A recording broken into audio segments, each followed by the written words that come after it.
সদ্য গঠিত একটি রাজনৈতিক দলকে পৃষ্ঠপোষকতা দিয়ে সরকার পক্ষপাতদুষ্ট আচরণ করছে বলে অভিযোগ করেছেন গণ অধিকার পরিষদের সভাপতি ও ডাকসুর সাবেক বিপি নুরুল হক নূর।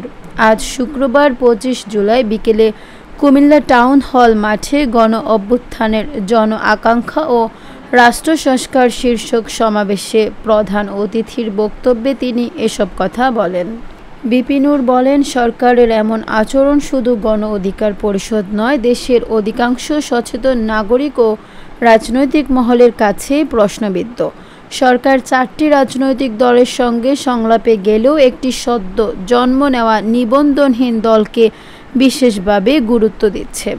এনসিপির প্রতি সরকারের এই সহযোগিতা পূর্বের কিংস পার্টি গঠনের মতোই একটি নজির। নুরুল হক নূর সতর্ক করে বলেন, নির্বাচনের আগে সরকার যদি নিরপেক্ষ আচরণ নিশ্চিত করতে ব্যর্থ হয় তবে দেশবাসী নিরপেক্ষ সরকারের দাবি জানাতেই পারে।